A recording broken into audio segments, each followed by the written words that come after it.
देखिए principal function of vessel, जैसे मैंने बोला कि फ्यूडलिज्म में वैसल का फॉर्मेशन होता है जिसमें कि नाइट्स और वैसल्स नोबल्स को रखा जाता है। तो फंक्शन पहला है वैसल का कि जब कभी भी राजा को, लॉर्ड को सैनिक सहायता की जरूरत होगी तब वैसल को, किंग को क्या करना पड़ेगा या लॉर्ड को सैनिक सहायता, मिलिट्री सर्विसेज देना पड़ेगा। मान लिया जाए कि किसी भी टेरिटरी का एक लॉर्ड है या किंग है, अब वो लॉर्ड किसी युद्ध के मैदान में युद्ध में फंस गया है, उस पर आक्रमण होने वाला है, तो किंग क्या किया, अपने वैसल से मिलिट्री सर्विसेज का डिमांड किया। अब मिलिट्री सर्विसेज प्रोवाइड करने का काम कौन करेगा, वैसल करेगा। क्यों करेगा, तो वैसल को पहले ही फीफ ग्रांट किया गया है। फीफ क्या है, लैंड है। अब उस लैंड और फीफ के ग्रांट होने के वजह से जो एग्रीमेंट में कॉन्ट्रैक्चुअल एग्रीमेंट हुआ है लॉर्ड और वैसल के बीच में, उसके अनुसार क्या करना पड़ेगा, मिलिट्री सर्विस देना पड़ेगा। दूसरा है अटेंडेंस टू हिज कोर्ट, जब कभी राजा का कोर्ट बुलाया जाएगा, राजा का कोर्ट होता है ना जहां बैठता है, न्याय करता है, या पॉलिसी बनाता है या कानून बनाता है, तो जब कभी भी कोर्ट बुलाई जाएगी तो वैसल को उस कोर्ट में अटेंड करना पड़ेगा कि, और अटेंड करना पड़ेगा कि राजा क्या, लॉर्ड्स ने क्या डिसाइड किया है, किंग ने क्या निर्णय लिया है, और उसके अकॉर्डिंगली ही इन वैसल को काम करना होगा। तीसरा है इसमें कि वेदर मैनोरियल डायोनियल बोथ टर्म्ड एज, मैनोरियल करने का मतलब है रेवेन्यू से।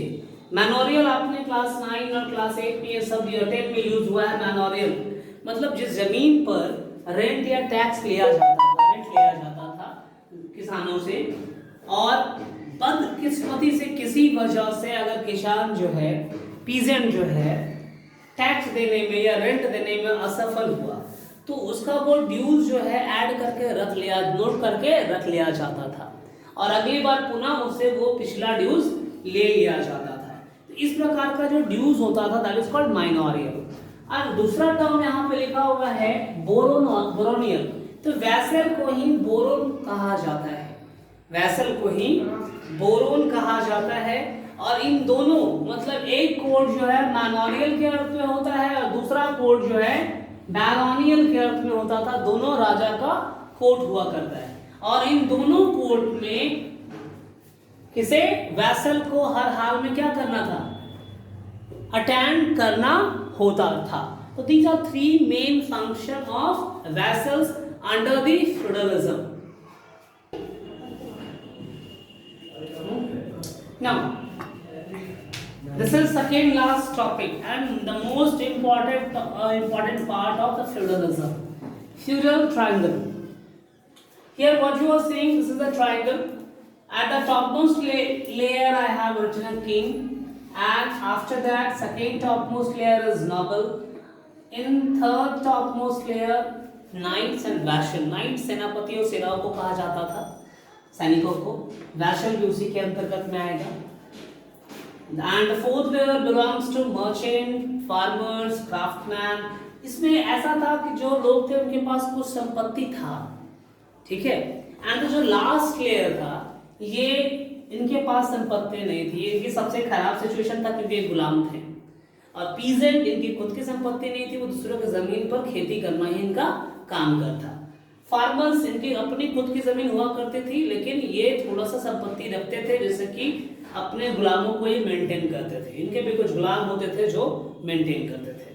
तो ये आपका लेयर्स है फ्यूडलिज्म के अंतर्गत में, इतने लेयर्स ऑफ पावर देखने को मिलता है। अगर हम आते हैं कि इन लेयर्स में कौन कौन सा लेयर जो है प्रिविलेज था, कि समाज में उनको कुछ छूट दिया गया था, तो किंग टॉपमोस्ट लेयर पे है तो प्रिविलेज ग्रुप तो होगा ही, संख्या कम होगा लेकिन इनके ये काफी प्रिविलेज ग्रुप थे। फ्रेंच रिवॉल्यूशन में आपने नोबल्स के बारे में पढ़ा है कि फ्रेंच रिवॉल्यूशन में वो नोबल्स जो कि फर्स्ट स्टेट का मेंबर था वो बाय बर्थ प्रिविलेजेस था, no taxes were given by the nobles. Knights and vassals के अंतर्गत में आपके पुजारी वगैरह, रिलीजियस लीडर्स, सोल्जर्स वगैरह आ जाते थे, ये भी आपका प्रिविलेज ग्रुप्स में आ जाता है। ये फोर्थ और जो फिफ्थ है वो बेसिकली थर्ड स्टेट पार्ट है, थर्ड स्टेट का है फ्रेंच रिवॉल्यूशन का। तो ये नॉन प्रिविलेज ग्रुप थे, इसे किसी प्रकार का भी कोई छूट दिया नहीं गया था। जितने भी टैक्सेस वैक्सेस लेने होते थे वो आपके इन्हीं फोर्थ लेयर्स और फिफ्थ लेयर के लोगों से लिया जाता था ना। अब इसकी लॉयल्टी टेस्ट देखेंगे तो फ्रॉम द लास्ट वन।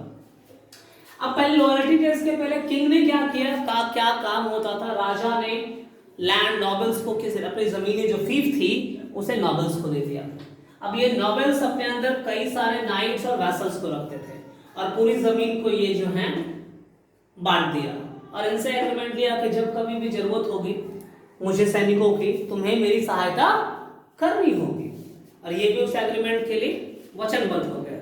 अब उन जमीनों पर ये मर्चेंट फार्मर्स को दे दिया, क्राफ्ट्समैन को, ये जमीन पर काम करवाना और उससे जनाज पैदा जो होगा वो मुझे दोगे, उसे रेवेन्यू कलेक्ट करके दोगे, और जब कभी भी मुझे सैनिक की सहायता होगी मैं तुमसे सैनिक सहायता लूंगा। ये एक दूसरे को प्रॉमिस करते चले जा रहे थे। अब इसके बदले में जब कभी भी सैनिक सहायता की जरूरत पड़ेगी तो पीजेंट और सर्फ जो है मर्चेंट फार्मर क्राफ्ट्स को देगा, उसके प्रति लॉयल रहेगा। जब कभी भी जरूरत पड़ेगा इसकी सहायता की वो युद्ध के मैदान में इन्हें भेज सकता है। ये लॉयल किसके प्रति रहेगा, नाइट्स एंड वेसल के प्रति रहेगा। नाइट्स एंड वेसल ने मर्चेंट फार्मर्स क्राफ्ट्समैन से कहा कि आपको अब सैनिक के रूप में युद्ध लड़ना पड़ेगा, सारी मिलिट्री सर्विसेज आपको अब प्रदान करनी होगी।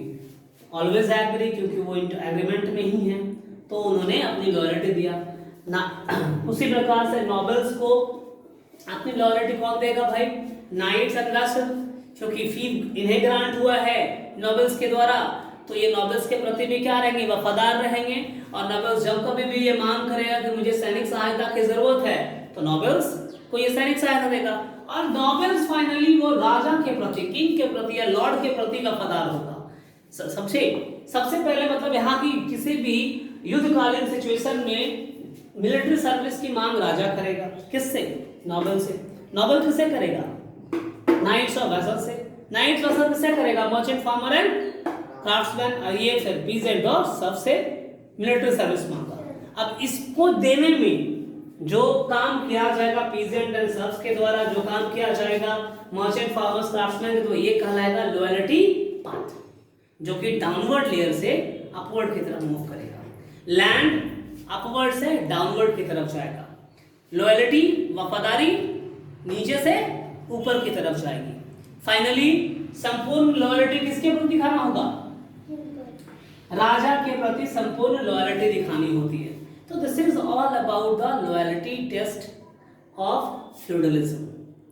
This is the entire concept of feudalism. Clear?